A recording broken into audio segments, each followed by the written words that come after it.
The rupee sees some strong gains, touching an intraday high of 62.45 against the greenback. A weak dollar index ahead of the US Fed meet aided sentiment in the forex market. The rupee has ended at 62.83. You saw nearly a one-month highs coming in for that currency. Let's get in then. Vijay Bambani, who's author and CEO BSPL India. Also joining us is Paresh Nair, who's head of foreign exchange and fixed income at First Rand Bank. Paresh, hi, let's start with you first. And 2.7% of gains in the previous week, nearly 1% on the higher side today as well. And this is coming in even as the inflation numbers have been much more than the street estimates.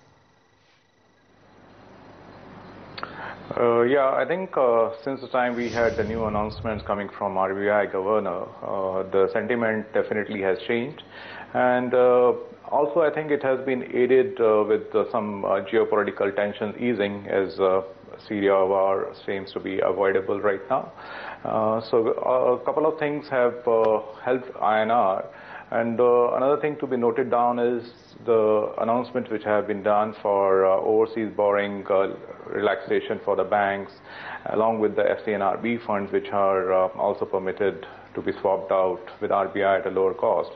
So these money inflows are yet to come into the country, I think so, because operational guidelines are still to be out for the banks for the overseas borrowing, and FCNRB scheme which has been launched, I'm sure that most of the MNC banks would be really looking forward to those funds. So as I mentioned, the sentiment has improved, and then there will be more dollar inflows coming to the country, which will technically go into the reserves of RBI, so they will have more firepower to protect the rupee. So these factors do move in favor of rupee, and that's the reason, along with the global changes, what we saw with the announcement of Summers to be out of the Fed governorship race, and we saw that rupee testing 62.43. Paresh, how would you watch out for the events of this week now? You have the Fed policy meeting on 18th September, the Indian monetary policy on 20th September as well. Ahead of that, how would you want to range rupee? Definitely, it's a week which is full of events. Today we had WPI, and then we have FOMC, and then subsequently end of the week with our own policy. The markets are going to remain choppy. We expect, in case the tapering does take place by $10 to $15 billion, the market is already discounted for it. But we do have to see that overall reaction in the global markets, which will impact rupee. I think if everything goes smooth with the FOMC, and there won't be much of surprises coming from our own policy. The reason of postponing our own policy by 2 days was to really look at how the markets are going to react once there is a tapering news, and that will give some cushion time for RBI also to decide which way to go.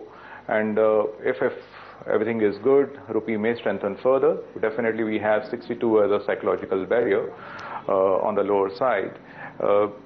It remains choppy, this is what I can say. If we are quite used to seeing 2 rupees move in a day or two, so I won't be surprised to see a range which could be between 61.75 to 64 as well.